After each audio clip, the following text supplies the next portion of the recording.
Se ha de perdonar a todo el mundo. Pero lo que ella hizo a esos hombres es imperdonable. Estos son los relatos de actos atroces. Elegían a 2 o 3 víctimas al año y las mataban. De crímenes escritos con sangre en las páginas de la historia. Era como una cinta transportadora de cadáveres que entraban y salían. A lo largo del tiempo y por varios continentes, algo unió a estas asesinas. Lo que hicieron fue imperdonable, pero eran listas. Compartían una ambición común. Ideó su negocio de la muerte a la perfección. Ansiaban dinero. La codicia se convierte en un monstruo que se retroalimenta. Y harían lo que fuera por conseguirlo. Aunque ellos vinieran sin pretender pasar la noche, se quedaban y luego se iban a por su dinero y volvían. El negocio de mujeres asesinas. Por dinero algunas personas son capaces de todo. Asesinas.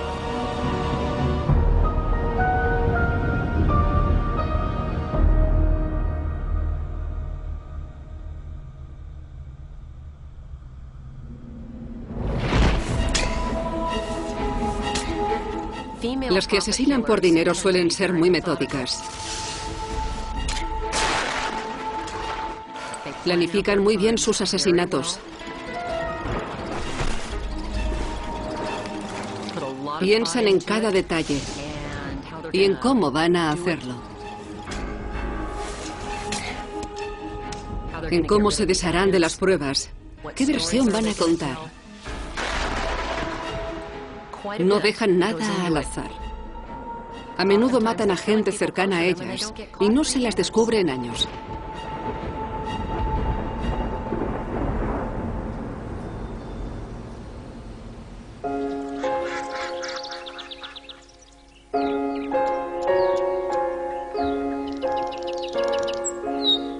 En un campo remoto en Noruega, se erige un recordatorio silencioso de una asesina. No es para conmemorarla, sino para indicar dónde nació una de las peores asesinas en serie de la historia. Durante un siglo, los habitantes del pequeño pueblo de Selbu han vivido a la sombra de su tristemente célebre vecina, Belle Gunness. El director del colegio, Torger Storseth, tiene 2 grandes pasiones. Una es la enseñanza. La otra, su búsqueda de la verdad tras la asesina en serie noruega. Mi padre me contó la historia de Belle Gunness. En el colegio iba muy bien, pero se la podría definir como una inadaptada entre los niños. Y eso podría indicar que se enfadaba con facilidad. A finales del siglo XIX, una joven iracunda dejó el frío de Noruega por una nueva vida en el medio oeste americano.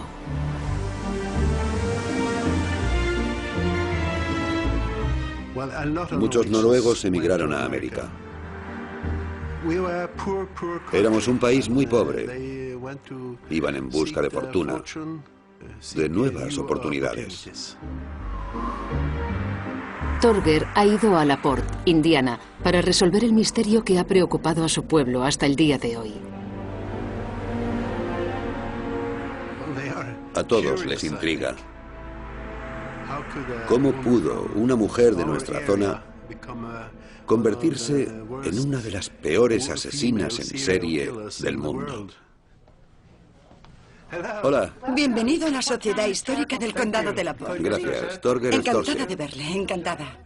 La escritora Sylvia Sheffert ha estudiado los crímenes de Belle y desea compartir sus notas con alguien interesado del pueblo de Belle. Dicen que probablemente mató a unas 40 personas.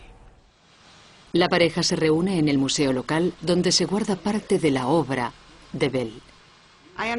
Creo que es escandinavo, porque un arqueólogo le echó un vistazo y dijo, al ver la frente y cómo está formada, que era escandinavo.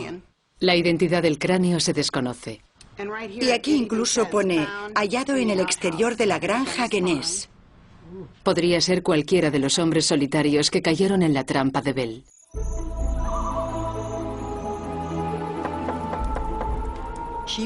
Quería hombres noruegos. Ponía anuncios en un periódico noruego, El Escandinavo.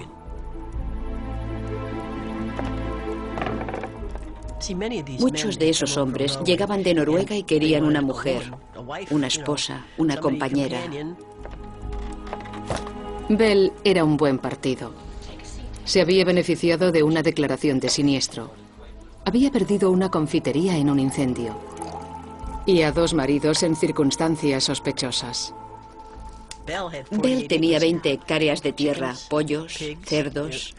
Se anunciaba y ponía que tenía todo esto, y lo tenía, pero no incluía lo que hacía con la gente. Tenía encanto. Muchos hombres llegaban y no pensaban quedarse, pero lo hacían. En 1908, una futura víctima de Bell fue el noruego Andrew Helgalein. Era uno de tantos que contestó a sus anuncios. Convencido de que su futuro estaría aquí con Bell, Andrew le entregó todos sus ahorros, $3.000. Hacía quedarse a los hombres. Aunque ellos vinieran sin pretender pasar la noche, se quedaban y luego se iban a por su dinero y volvían.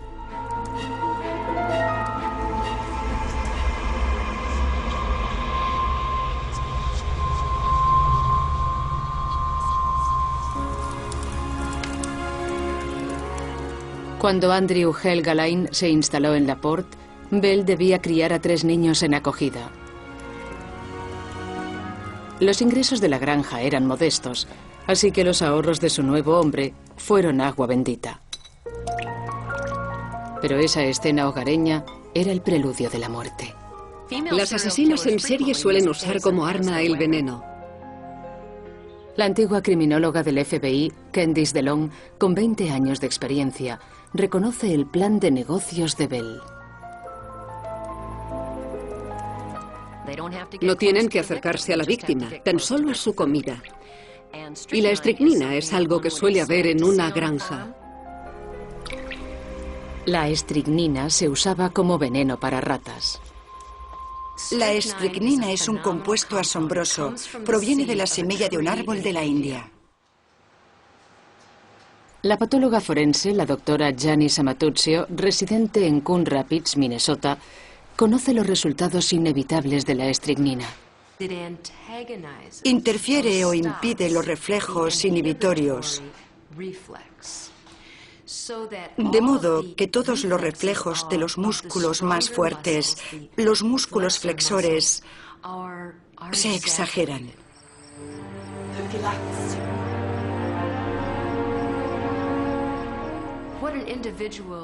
Al principio, un individuo que tome estricnina notará cierta ansiedad, nerviosismo.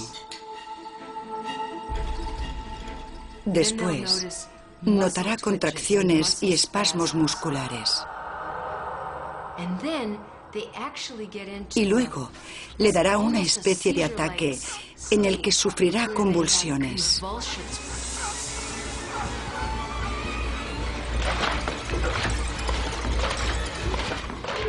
Estas contracciones son dolorosas. Y la víctima está consciente durante todo el proceso y, sin duda, aterrorizada. Solo 2 tipos de personas podrían observar esto. Un sádico lo disfrutaría. O un individuo insensible, para quien matar no supone ningún problema.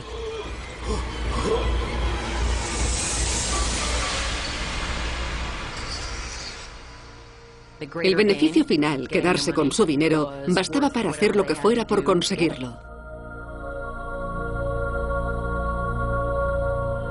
Pero la traición de Bell iría más allá. Sería uno de los crímenes más atroces de la historia de Indiana.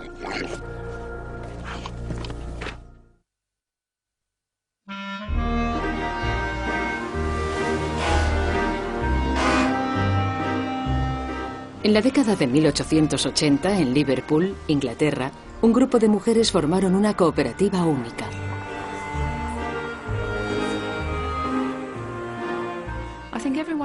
Todo el mundo ha oído hablar de mujeres que se unen cuando hay apuros, pero se suele dar por hecho que van a colaborar por un buen fin.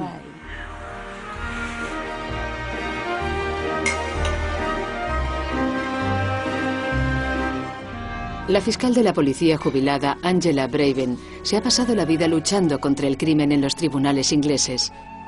Pero el caso que más le fascina ocurrió antes de que ella naciera.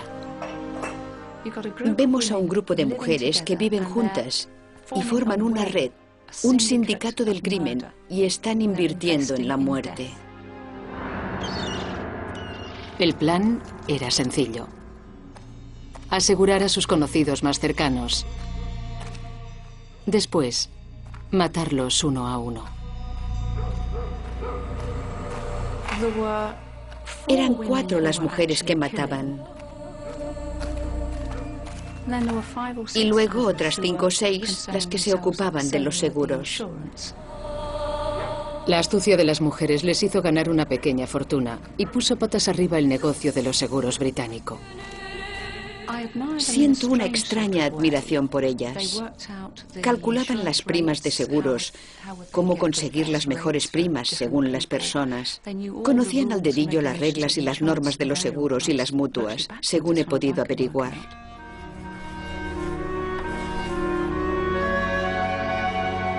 Juntas, formaban un grupo de depredadoras. Más habitual entre hombres, una banda de mujeres puede ser igual de terrible.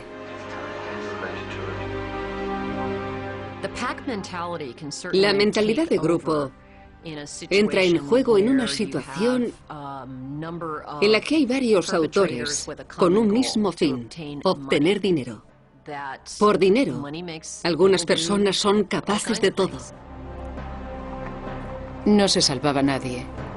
Hermanos, maridos, extraños, como la joven huésped Maggie Jennings. Sin duda, una persona sería la líder del grupo, la fémina número 1, a la que se le ocurrió la idea, la que diseñó los planes, la que daba las órdenes, y las demás las seguían. En Liverpool, la jefa de la banda era Catherine Flanagan. La segunda al mando, su hermana, Margaret Higgins. Su método, el veneno.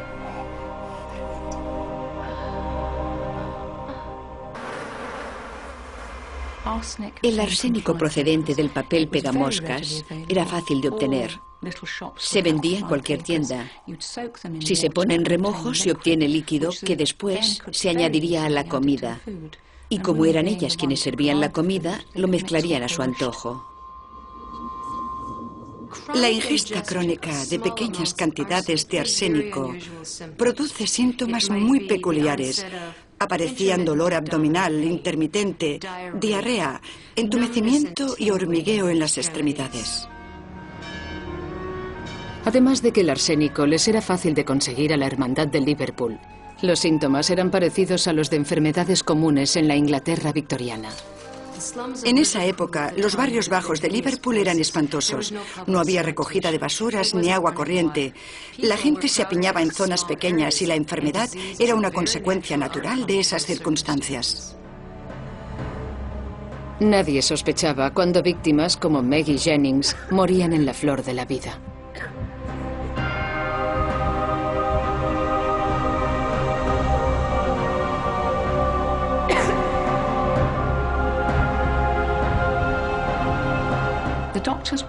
Los médicos esperaban encontrar enfermedades de pobreza, malnutrición y de condiciones antihigiénicas.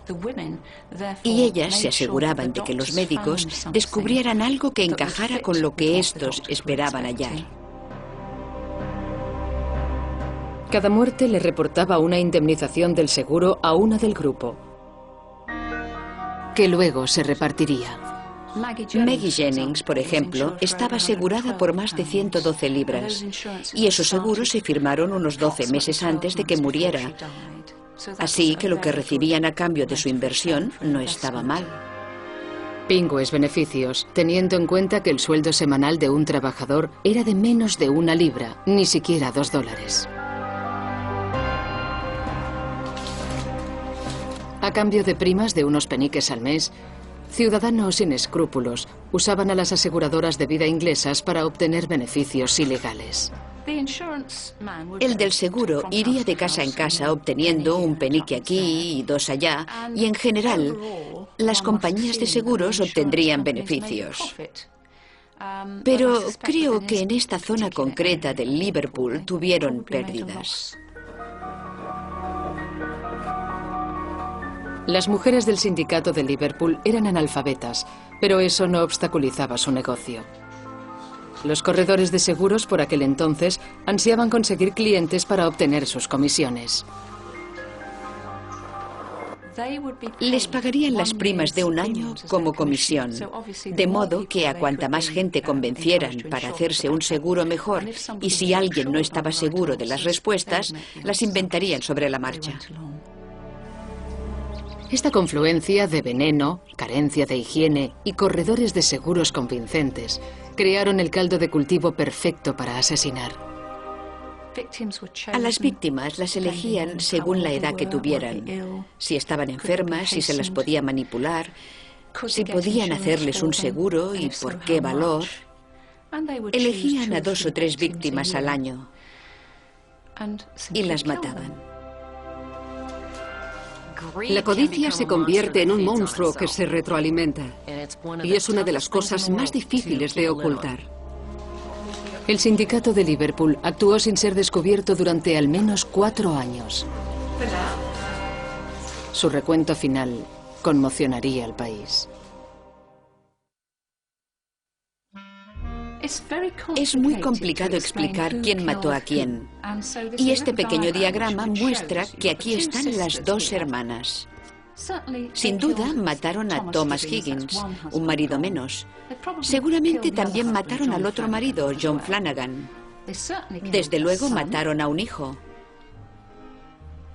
a una nuera, a la madre de la nuera, a una huésped, a una hijastra de 12 años, a vecinos, amigos, a cualquiera que cayera en sus garras.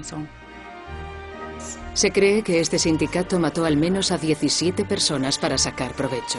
Si sentían algún remordimiento, parecía desaparecer en una red de responsabilidad compartida. En una banda o un grupo que comete un crimen, bien sea uno o varios, el sentimiento de culpa, si lo hay, se comparte. Y entonces, un miembro del grupo puede sentir cierto alivio al saber que no ha cometido ese crimen él solo, sino el grupo. El poder del grupo puede ser muy fuerte. En 1883, tras 4 años, se puso fin al poder del grupo. Un familiar receloso convenció a las autoridades de que examinaran el cadáver del marido de Margaret. La policía halló arsénico y entonces reconstruyó un largo rastro de muerte. Se hallaron pruebas suficientes para condenar a Catherine Flanagan y a su hermana Margaret Higgins.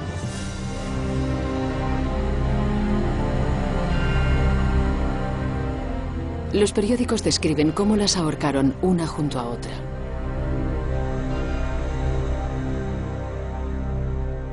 Las demás evitaron que se las juzgara. Un gobierno conmocionado tomó medidas drásticas contra las prácticas de seguros, temiendo que el sindicato de Liverpool solo fuera una parte de una epidemia de veneno. El efecto en el gobierno fue como dinamita, porque se dieron cuenta de que no era un asesinato a pequeña escala, confinado a una zona de una ciudad. Se dieron cuenta de que estaba ocurriendo por todo el país en zonas similares. Igual de sorprendente para la opinión pública fue el hecho de que las mujeres de Liverpool mataran a familiares cercanos y queridos, incluida una niña. En LaPorte, Indiana, Belguenes parece haber compartido esa facilidad escalofriante.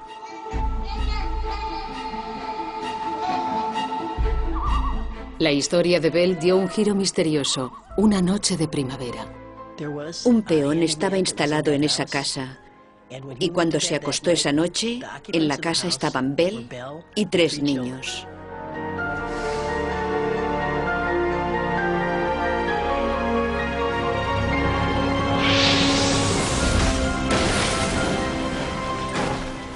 El incendio empezó a las 4 de la madrugada.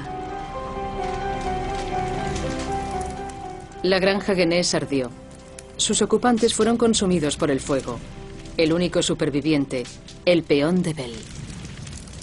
Examinaron las cenizas del sótano y había 4 cadáveres, 3 niños y una mujer. Y había algo más. Al investigar el incendio, los trabajadores vieron zonas blandas alrededor de la granja y empezaron a cavar. Encontraron a todas las víctimas envueltas en sacos, partes de ellas. Estaban desmembradas y metidas en los sacos con cal.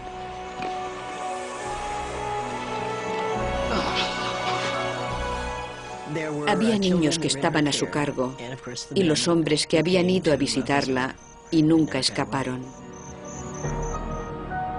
Entre las víctimas estaba Andrew Helgalein, el compañero venido de Noruega. Lo encontraron en una zanja para la basura donde Bell había tirado cabezas de pescado, latas de tomate y olía fatal. Esa era la excusa para el hedor. Otros huesos humanos sugieren que los cerdos de la granja ayudaron a ocultar más víctimas. El hecho de que Bell tirara partes de los cadáveres de sus víctimas a un comedero de cerdos indica el tipo de persona que era, que sentía hacia los hombres que mató.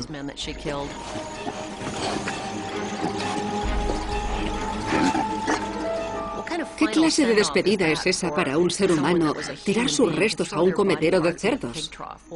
Ese era el tipo de persona que era ella. Le daba igual. Ahí creía que debían estar. En total se encontraron 14 cadáveres, incluidos los hijos adoptivos de Bell. Seguramente dio veneno a sus 3 hijos y los mató. O tal vez a martillazos también, porque se hallaron agujeros en los cráneos después del incendio. ¿Cómo pudo una madre hacer algo así?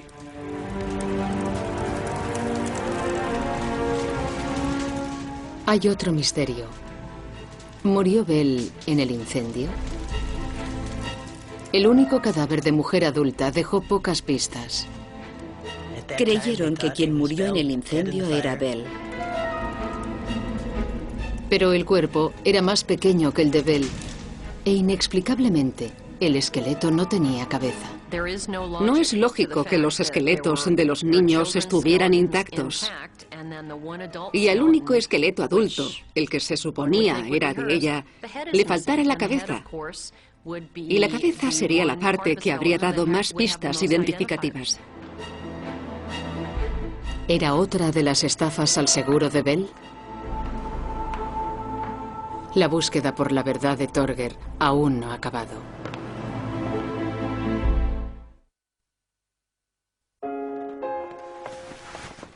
Como todo empresario sabe, si puede satisfacer la demanda de los clientes, se pueden obtener beneficios. Para Amy Archer Gilligan, esa oportunidad llegó con los ancianos. Amy Archer Gilligan se presentaba ante el mundo como una mujer cristiana inocente que proyectaba la imagen de una cuidadora que quería ocuparse de los enfermos y vivir de ello. El periodista de investigación M. William Phelps cree que a los clientes de Amy se les vendía el lugar ideal. En la economía actual, en el mercado actual, habría sido una experta vendedora. Lo que debió poner era un cartel diciendo: cuidado geriátrico de por vida, siempre que no mueran antes. En 1907, en Connecticut, Amy fue una mujer emprendedora al poner en marcha una de las primeras residencias de ancianos de Nueva Inglaterra. Fue una pionera en el cuidado geriátrico a principio de siglo en Nueva Inglaterra. Promovió la idea de cuidar ancianos que luego se convertiría en residencias para la tercera edad.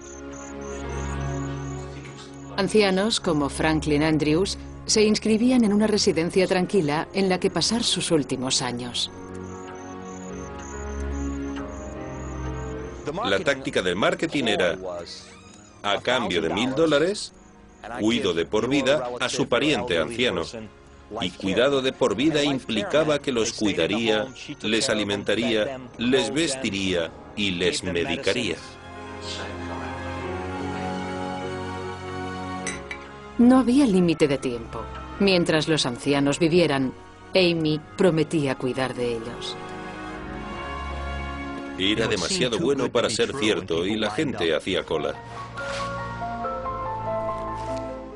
Los clientes y sus familias esperaban una vida larga y tranquila. Pero el plan de negocios de Amy exigía algo más: facturación. Imaginemos la escena, una noche tranquila en Nueva Inglaterra. Los pacientes se preparan para acostarse, ya han cenado. Amy Archer Gilligan está en la cocina preparando limonada caliente. Y la limonada caliente entonces era un elixir para la gripe u otras dolencias. Amy reducía los gastos y aumentaba las vacantes con arsénico. Ideó su negocio de la muerte a la perfección.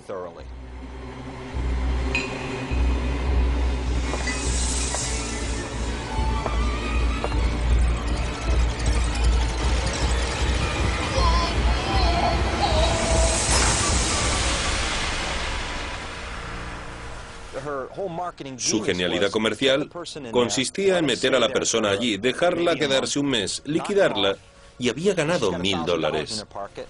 Ganaba más así que cambiando cuñas.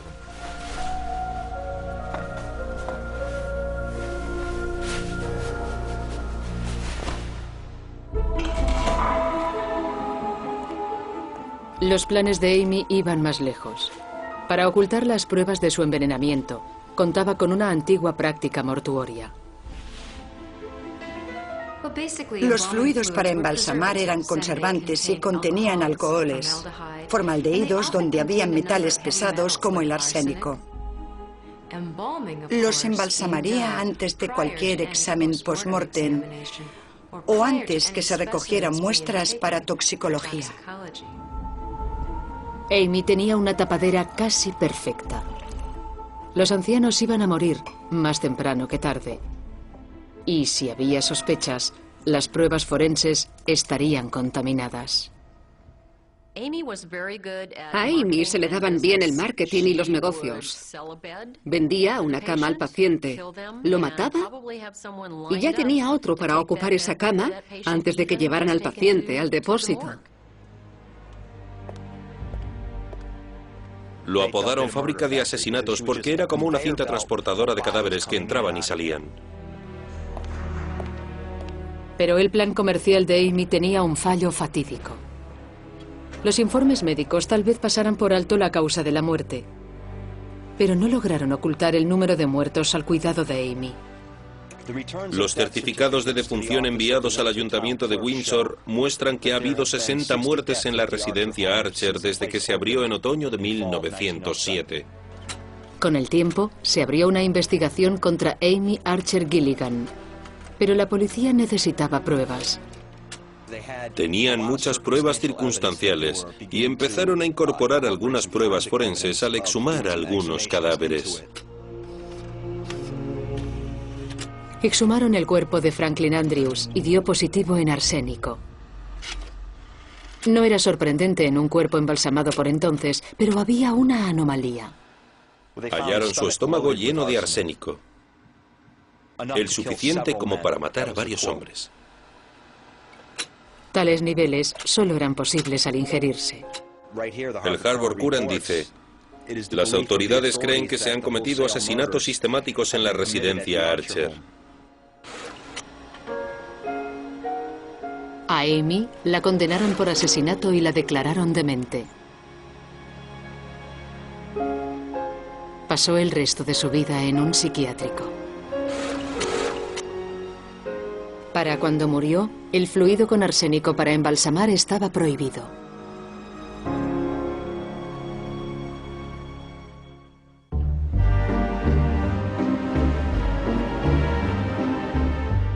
La justicia debería haber atrapado a la asesina en serie noruega, Belle Gunness, en Indiana. Pero, ¿fue así? En 1908, la aventura americana de Belle había llegado a un final atroz. Se hallaron 14 cadáveres en su granja, muchos despedazados. Los ciudadanos deseaban saber qué ocurrió. Hola, bienvenido a LaPorte, Indiana. Muchas gracias. Y al Tribunal del Distrito. La historia de Belle Gunness es parte importante de la historia de esta ciudad. El predecesor del juez, Robert Gilmore, presidió el juicio más infame de LaPorte. Los esqueletos estaban en una especie de posición fetal, como encogidos. El calor del incendio podría explicarlo, pero esqueletos enterrados lejos de las llamas también estaban contorsionados. Y el debate fue si había habido o no estricnina que causara que los cuerpos se encogieran y estuvieran en posición fetal.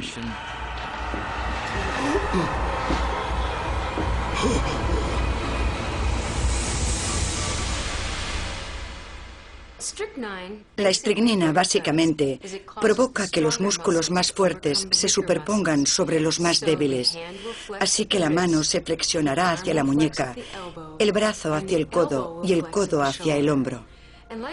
Y lo mismo ocurre con las piernas. Las piernas se contraerán y se flexionarán en una posición como esta. Se confirmó que había estricnina en el estómago del huésped noruego, Andrew Helgalein. Quedó claro que Belle era una asesina. Pero aún había otro misterio. ¿Murió la asesina en serie?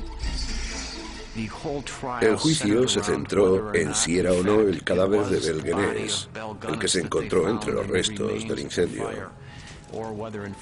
O si podía ser el de otra persona. No sabemos quién. En este tribunal, en 1908, el jurado escuchó cómo el cuerpo sin cabeza parecía demasiado pequeño como para ser el de Belle. Una teoría era que el incendio había encogido el cadáver. Intentaron decir que al igual que un asado, este cuerpo se coció y por eso era más pequeño de lo que era Belle. Pero los niños seguían del mismo tamaño y sus cabezas estaban allí. Pese a las pruebas, el jurado dictaminó que el cuerpo sin cabeza era Belle Gunness. Pero muchos no lo creyeron. Y 23 años después, hubo un giro inesperado.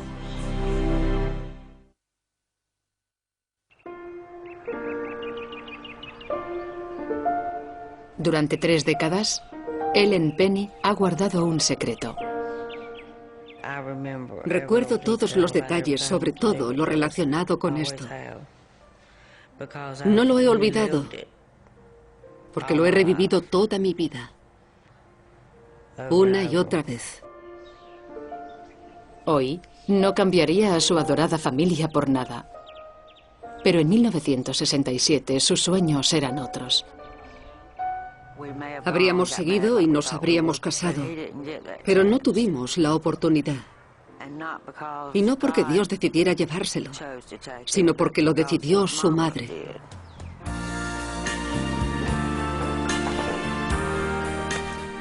A los 15 años, Ellen se enamoró de Melvin Gibbs, de 16 años.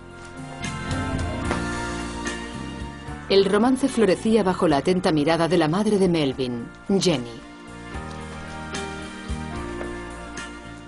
Ella era muy importante en la iglesia y muy importante en todas las actividades.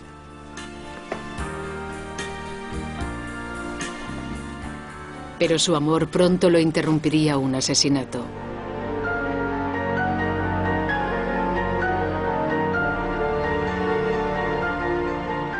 Los 3 hijos de Jenny ya habían perdido a su padre por una misteriosa enfermedad. Y parecía que Melvin sería el siguiente. Empezó a tener dolores de cabeza. Se ponía muy pálido y su cara se demacraba y el blanco del ojo se le ponía muy rojo. Él nunca le daba importancia, pero yo le decía, «Tienes jaqueca, ¿verdad?» Y él decía, «Sí». Pero empezaron a ser más frecuentes.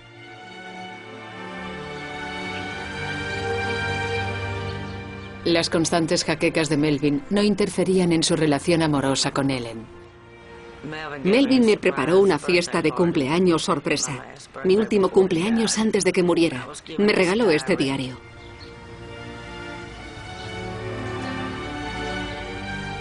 Pero el futuro de los tortolitos quedaría confinado a una caja de recuerdos.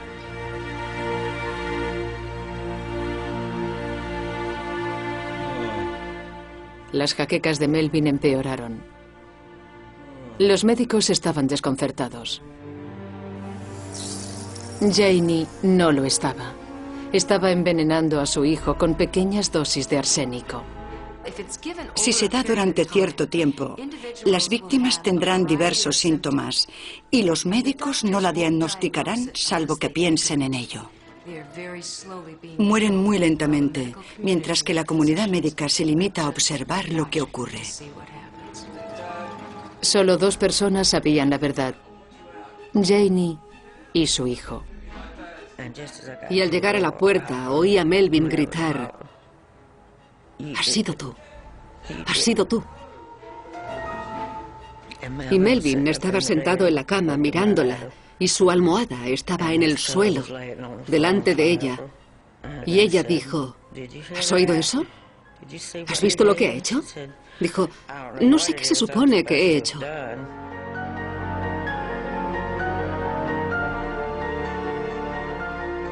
Los arrebatos de Melvin se achacaron a los delirios.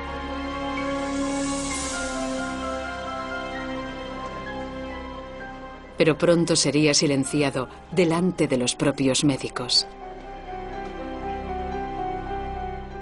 Ella cogió la jarra de agua que siempre tienen en el hospital y tiró esa agua y echó la suya.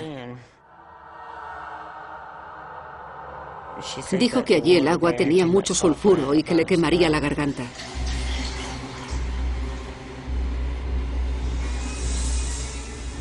En un giro cruel, Janie engaña a la novia de su hijo para el acto final.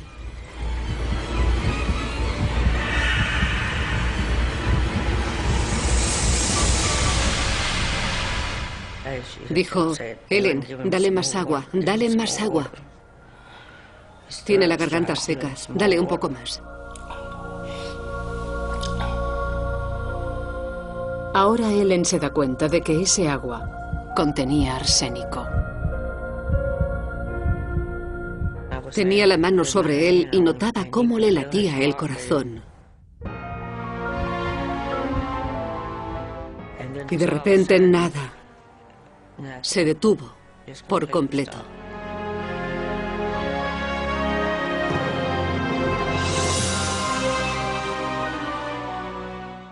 Lo cierto es que no me culpo.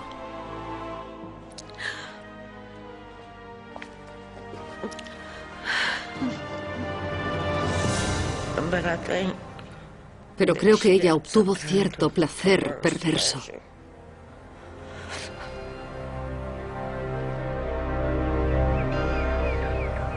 El seguro de vida de Melvin le reportó muchos beneficios, al igual que las pólizas de los otros miembros de la familia de Janie. Su marido, 3 hijos y un nieto murieron de una enfermedad misteriosa.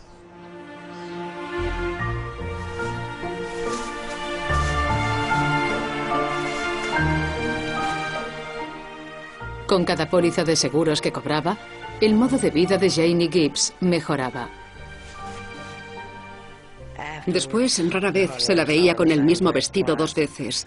Se compró otro coche, una casa. Janie también compartió sus ganancias. Estábamos construyendo una iglesia nueva y me dijeron que donó $10,000. Donó varias cantidades en diversos momentos. Donar una gran suma de dinero a la iglesia pudo ser un modo de aliviar sus remordimientos, si es que los tenía. O sencillamente pudo ser un acto calculado para no levantar sospechas. Pero conforme sus familiares iban muriendo, la gente empezó a sospechar. Muchos empezamos a sospechar, pero si no era cierto, en fin. Ella era Janie Gibbs, el pilar de la iglesia. Y nos habrían tildado de monstruos al acusarla de algo así. 5 muertes en una misma familia eran demasiadas para la policía. Exhumaron los cadáveres para examinarlos. Estamos viendo el informe de la autopsia de Melvin Gibbs. Este se realizó el 18 de enero de 1968 y es una autopsia de exhumación.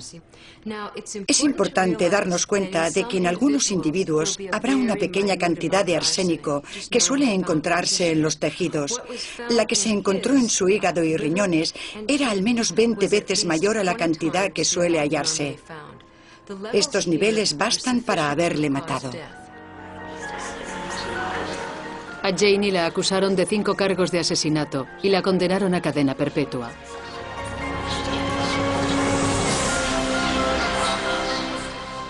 Pero aún habría otro hallazgo que haría que los crímenes de Janie empeoraran esa tragedia familiar.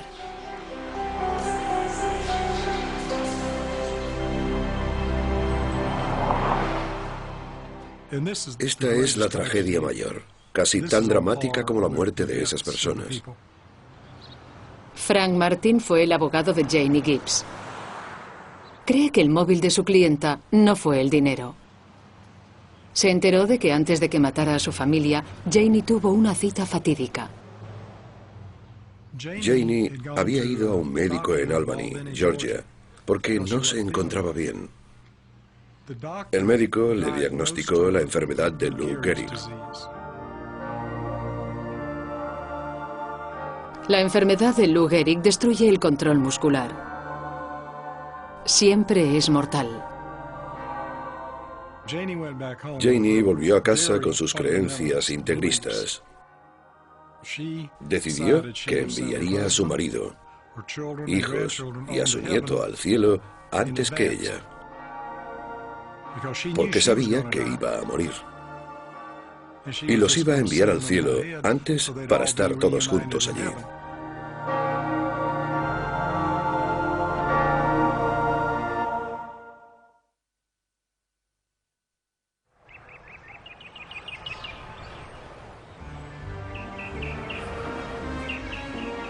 En LaPorte, Indiana, los crímenes de Belle Gunness le reportaron pingües beneficios.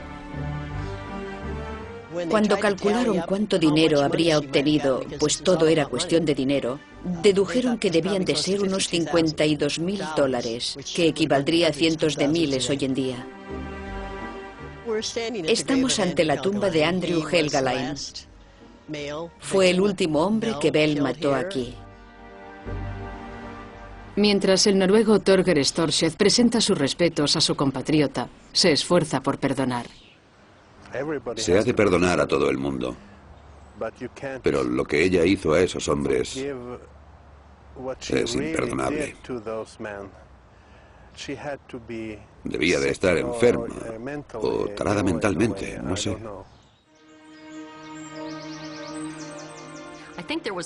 Creo que la motivación de Belle era algo más que el dinero.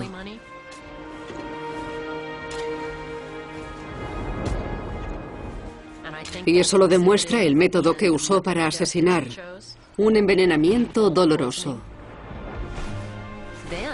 Además que descuartizara los cuerpos y los tirara a un comedero de cerdos, muestra un profundo desprecio por los hombres. Diría que tenía problemas con los hombres en general. Tal vez odiara a los hombres porque, según se cuenta, su padre la abandonó. Torger aún alberga dudas. La mayor de todas. ¿Murió Bell en el incendio de la granja? Hubo una gran división entre la comunidad respecto a si había muerto o no en el incendio, o si había escapado y se dio a la fuga. Estoy convencida de que se escapó. La cabeza de aquel cadáver nunca se encontró. Tuvo una semana para escapar entre el momento del incendio y el momento en que se encontró el primer cadáver enterrado. 23 años después, un periódico local sugirió que esta asesina californiana, que encajaba con la edad de Bell, podría ser ella. Entonces enviaron aquí una foto tomada en una postura muy extraña, con las manos así. ¿Por qué se haría una foto así? Creo que por eso lo hizo. Era lista. Si Bell fingió su muerte, pudo haber más víctimas. Es poco probable que interrumpiera su conducta criminal. Al ser una mujer relativamente joven, por entonces menos de 50, seguiría matando. Supongo que se trasladaría y seguiría con sus actividades en otro lugar.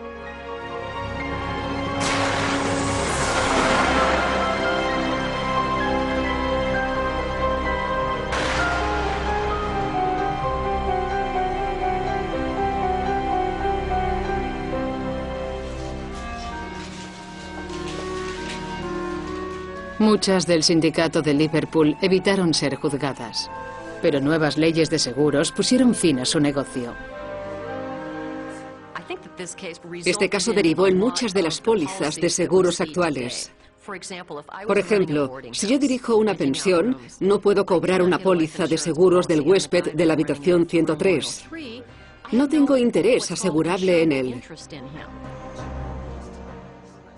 Ahora se ha de tener un interés asegurable en un individuo para obtener una póliza de un seguro de vida, y el asegurado ha de firmar la póliza.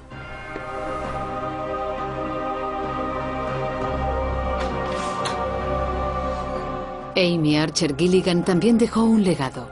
Ayudó a crear residencias de ancianos, ahora un concepto habitual en los Estados Unidos.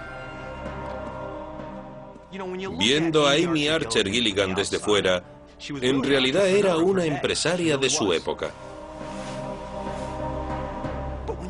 Pero cuando ves más allá de eso, los hechos y las pruebas, sabes que era una mujer malvada. En principio mataban por dinero, por supervivencia económica o por enriquecerse. Pero para la criminóloga Candice DeLong, sin duda había algo más. No puedo evitar preguntarme, cuando estudiamos a asesinas en serie que dicen que solo lo hicieron por dinero, si además no disfrutaban matando, porque se convierte en una conducta compulsiva. Lo repiten una y otra vez. Hacen algo muy grave, el delito más grave que hay en nuestra sociedad, quitarle la vida a alguien.